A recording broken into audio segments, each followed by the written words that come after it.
السلام علیکم ورحمۃ اللہ وبرکاتہ۔ اعوذ باللہ من الشیطان الرجیم، بسم اللہ الرحمن الرحیم۔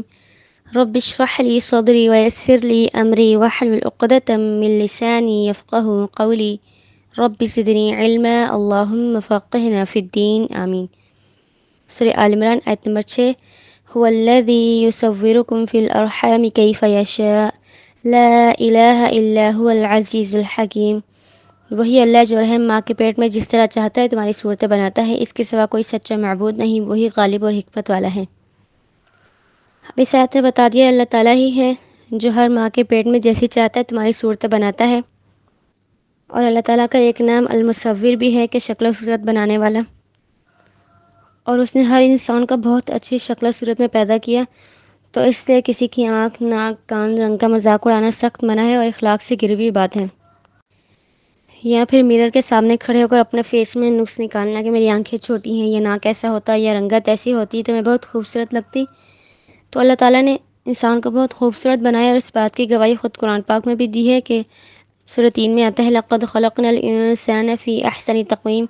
البتہ تحقیق ہم نے انسان کو بہت اچھی شکل و صورت میں بنایا۔ اور سب سے بڑی بات یہ ہے ہمارے لیے کہ اللہ تعالیٰ نے ہمیں صحیح سلامت بنا کسی نقص کے بنایا۔ اگر اللہ چاہتا تو ہمیں آنکھیں دیتا اور بینائی نہ دیتا تو ہم کیا کر لیتے، یا اور کوئی معذوری اور کوئی نقص دے دیتا ہمیں تو ہم تو کچھ نہیں کر سکتے تھے۔ اور آج سائنس یہ بات بتاتی ہے کہ جب انسان کا زائگوٹ بنتا ہے تو اس میں تمام آرگنز کے سیلز آپس میں مکس ہوتے ہیں، اور 99% چانس ہوتے ہیں کہ ایک ایب نارمل بچہ پیدا ہو، لیکن 99% نارمل بچے پیدا ہوتے ہیں اور صرف 1% ایب نارمل بچے پیدا ہوتے ہیں۔ تو یہ سب کس کے کام ہے کہ آنکھ کی جگہ آنکھ کے سیلز پہنچ جاتے ہیں، کان کی جگہ کان کے، اور تمام آرگنز اپنی اپنی جگہ پر ایک گھپ اندھیرے میں بن جاتے ہیں، اور پھر ایک پراپر اور خوبصورت انسان اس دنیا میں آتا ہے۔ آج انسان جب مٹیریلسٹک ہوا اور اپنے خوبصورتی کے معیار مقرر کیے تو وہ احساس کمتری میں چلا گیا، جبکہ قرآن ہمیں اعتماد دیتا ہے، اور مومن جو ہے پر اعتماد اور مطمئن ہوتا ہے کہ مجھے میرے اللہ نے بنایا ہے اور بہت خوبصورت بنایا ہے۔ اور اللہ تعالیٰ کے ہاں کامیابی کا معیار خوبصورتی یا بدصورتی نہیں ہے، بلکہ اللہ تعالیٰ کے ہاں کامیابی کا معیار خوبصورت دل ہے۔ اور اگر اللہ تعالیٰ کے ہاں معیار خوبصورتی ہوتا تو حضرت بلال رضی اللہ عنہ کبھی جنت میں نہ جاتے اور ابو لہب کبھی دوزخ میں نہ جاتا۔ ابو لہب کا لقب ابو لہب اس لیے پڑا تھا کہ اس کی رنگت بہت خوبصورت اور سرخی مائل تھی، جبکہ اس کی بیوی کا لقب ام جمیل تھا، لیکن پھر بھی ان کا انجام دوزخ ہوا۔ تو ان کا کنکلوژن یہ کہ اپنے فیس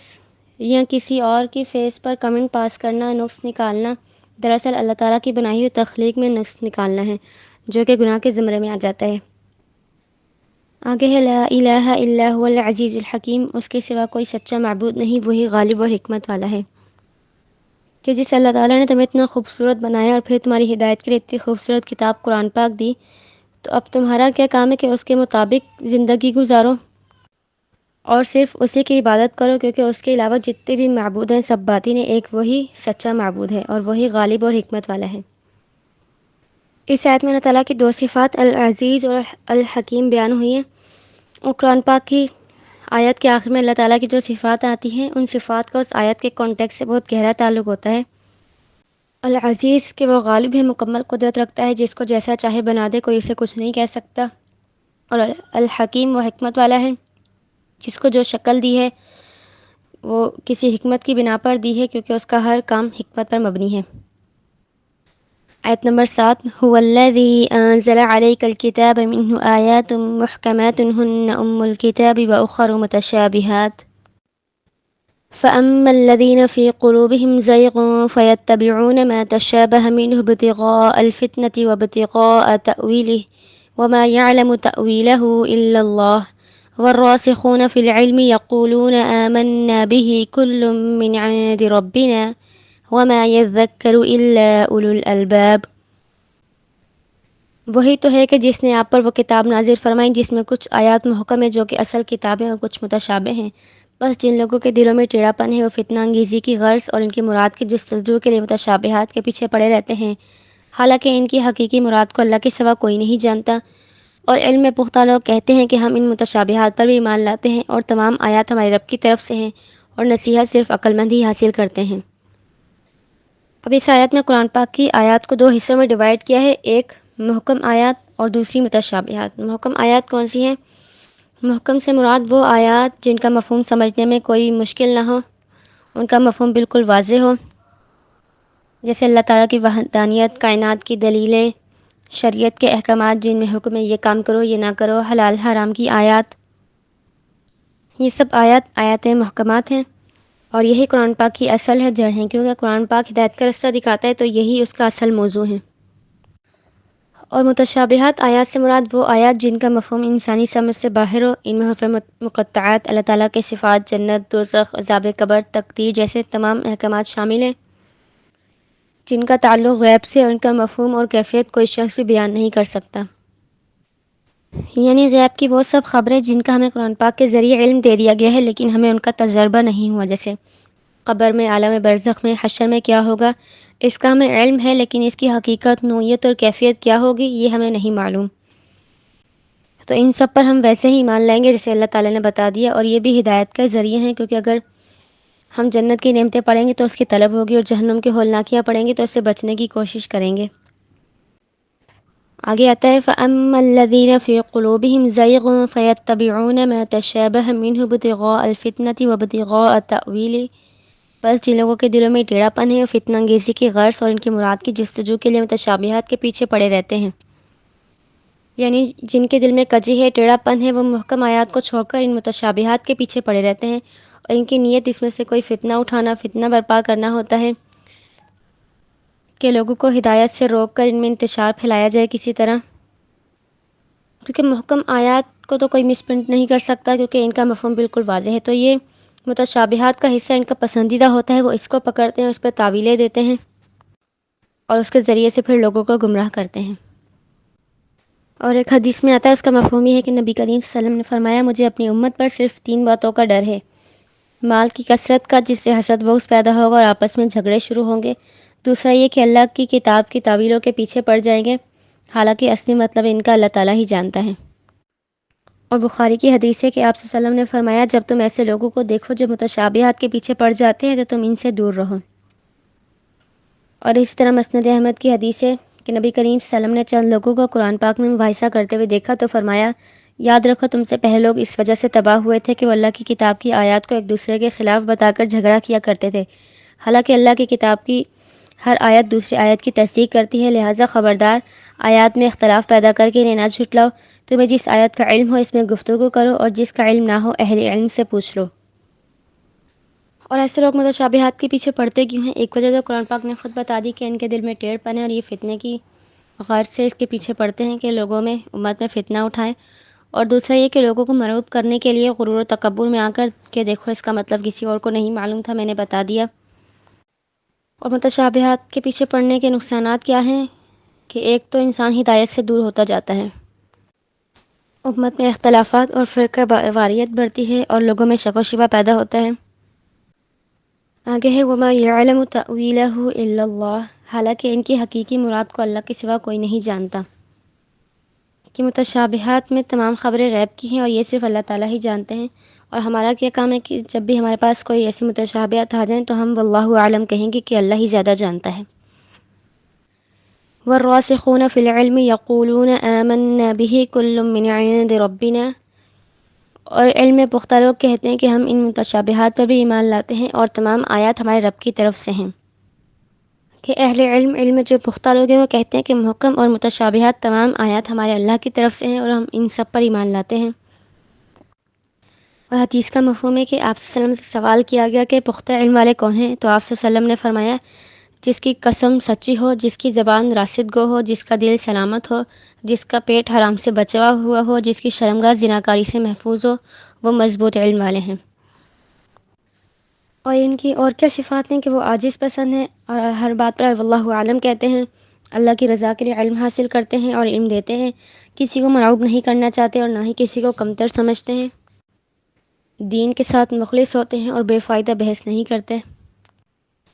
اور متشابہات کے بارے میں مفسرین میں 3 رائے پائی جاتی ہیں، ایک کہ متشابہات کی تعویل اللہ کے سوا کوئی نہیں جانتا، اور دوسرا علم میں پختہ لوگ متشابہات کی کچھ تعویلیں جانتے ہیں، اور تیسرا کہ کچھ متشابہات وہ ہیں کہ جن کو جاننے کے لیے انسان کے پاس ذرائع آئے تو اس نے جان لیے، جیسے سائنٹیفک ریسرچ، کہ کچھ آیات ایسی تھی کہ جو اس وقت کے دور کے لیے متشابہات تھی لیکن اب ہمارے لیے واضح ہیں۔ مثلا قرآن پاک میں آتا ہے کلو فی فلق یسبحون، کہ ہر چیز جو ہے تیر رہی ہے۔ اب اس کی سائنسی ریسرچ کی تو اسے پتہ چلا کہ ارتھ، سن، مون سب اپنے اپنے مدار میں تیر رہے ہیں، حتیٰ کہ ایٹم کے الیکٹرونز جو ہیں وہ بھی سب تیر رہے ہیں۔ اور اس طرح اور بھی قرآن پاک کی بہت سی آیات جس پر سائنٹیفک ریسرچ کی گئی تو وہ ہمارے لیے واضح ہو گئیں، جبکہ اس دور میں وہ ان کے لیے متشابہ ہی تھیں۔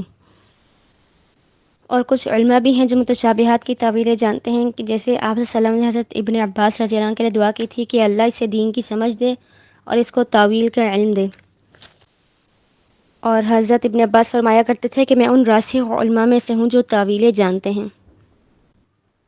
اور علماء اپنی طرف سے تعویلیں نہیں دیتے تھے۔ امام شافعی کے بارے میں آتا ہے کہ انہیں ایک آیت کا مطلب سمجھ نہیں آ رہا تھا تو انہوں نے اس کا مطلب سمجھنے کے لیے 300 بار قرآن پڑھا اور آخری بار ان پر وہ بات کھل گئی۔ اور امام ابن تیمیہ کے بارے میں آتا ہے کہ اگر انہیں قرآن کا کوئی مسئلہ جاننا ہوتا تو وہ 90 دفعہ قرآن پاک پڑھتے اور دعا مانگا کرتے تھے، یا معلم ابراہیم علمنی، یا مفہم سلیمان فہمنی، اور رو رو کر دعا مانگا کرتے تھے، اور ایک آیت کو سمجھنے کے لیے سویر سے دوپہر تک دعا مانگتے رہتے تھے۔ تو جو اپنے علم میں پختہ ہیں ان کو اللہ تعالیٰ متشابہات میں سے کچھ نہ کچھ علم دے دیتا ہے، اور وہ علم آ جانے کے بعد بھی وہ واللہ عالم ہی کہتے ہیں کہ اصل علم اللہ کے پاس ہے۔ آیت نمبر 8، ربنا لا تزغ قلوبنا بعد اذ هديتنا وهب لنا من لدنك رحمة انك انت الوهاب۔ اور وہ دعا مانگتے ہیں اے ہمارے رب ہمیں ہدایت دینے کے بعد ہمارے دلوں کو ٹیڑھا نہ کر دینا، اور ہمیں اپنے پاس سے خاص رحمت عطا فرما، بے شک آپ ہی سب کچھ عطا کرنے والے ہیں۔ اب یہاں پہ راسخون فی العلم کی دعا بتائی جا رہی ہے کہ اللہ تعالیٰ نے انہیں تھوڑا بہت متشابہات میں سے علم دیا، وہ علم بیان کرنے کے بعد بھی یہ دعا کرتے ہیں کہ اللہ تعالیٰ ہمیں ہدایت دینے کے بعد ہمارے دلوں کو ٹیڑھا نہ کر دینا۔ اور تاریخ میں ہمیں ایسی بہت سی مثالیں ملتی ہیں کہ بہت سے لوگ ہدایت پر آئے، ہدایت اللہ تعالیٰ نے انہیں دی، لیکن دوبارہ واپس گمراہی کی طرف پلٹ گئے۔ تو ہمیں بھی یہ دعا کرتے رہنا چاہیے کہ اللہ تعالیٰ ہمیں ہدایت پر قائم رکھ۔ اور نبی کریم صلی اللہ علیہ وسلم کے بارے میں آتا ہے کہ نبی کریم صلی اللہ علیہ وسلم اکثر یہ دعا مانگا کرتے تھے، یا مقلب القلوب ثبت قلبی علی دینک، اے دلوں کے پھیرنے والے میرے دل کو اپنے دین پر جمع ہوا رکھ۔ تو اس پر حضرت اسماء رضی اللہ عنہا نے ایک دن پوچھا یہ دل کا الٹ پھلٹ ہو جانا کیا ہے؟ تو آپ نے فرمایا کہ ہر انسان کا دل اللہ تعالیٰ کی انگلیوں کے درمیان ہے، اگر اللہ چاہے تو اسے قائم رکھے، اگر چاہے تو پھیر دے۔ اور یہ دعا ہمیں اس لیے بھی سکھائی گئی کیونکہ انسان جب ہدایت کی طرف آتا ہے تو شیطان اپنی پوری طاقت قوت کے ساتھ اس کے پیچھے لگ جاتا ہے کہ کسی طرح اسے اس کی ہدایت سے پھیر دے۔ تو ہمیں یہ دعا سکھائی گئی کہ ہم یہ دعا پڑھیں، کیونکہ اللہ کی مدد کے بغیر ہم ہدایت پر قائم نہیں رہ سکتے۔ آگے وَهَبْ لَنَا مِن لَّدُنكَ رَحْمَةً، اور ہمیں اپنے پاس سے خاص رحمت عطا فرما، کہ ہمیں اپنے پاس سے ایسی رحمت، ایسی انرجی اور ایسی بصیرت عطا فرما کہ ہم اس راستے پر آسانی سے چل سکیں، اس راستے میں آنے والی مشکلات سے لڑ سکیں، اور اس راستے میں آنے والے فتنوں سے بچ سکیں۔ انک انت الوہاب، بے شک آپ ہی سب کچھ عطا کرنے والے ہیں۔ آیت نمبر 9، ربنا انک جامع الناس لیوم لا ریب فیہ ان اللہ لا یخلف المیعاد۔ اے ہمارے رب بے شک آپ لوگوں کو اس دن جمع کرنے والے ہیں جس کے آنے میں کوئی شک نہیں، یقیناً اللہ وعدہ کی خلاف ورزی نہیں کرتا۔ اور آگے مزید دعا مانگ رہے ہیں کہ اللہ تعالیٰ آپ لوگوں کو اس دن جمع کرنے والے ہیں، ہمیں ہدایت پر کیوں قائم رکھے کہ ایک دن آئے گا جس دن آپ سب لوگوں کو جمع کریں گے، اور اس دن نجات کا ذریعہ یہ ہدایت ہی ہوگی۔ تو ہمیں اس ہدایت پر جمع کے رکھے تاکہ ہم اس دن کامیاب ہو سکیں کہ جس کے آنے میں کوئی شک نہیں، اور یقیناً اللہ آپ وعدے کی خلاف ورزی نہیں کرتے۔ وآخر دعوانا ان الحمد للہ رب العالمین۔ جو ہم نے پڑھا اللہ تعالیٰ ہمیں اس پر عمل کرنے کی توفیق دے، آمین یا رب العالمین۔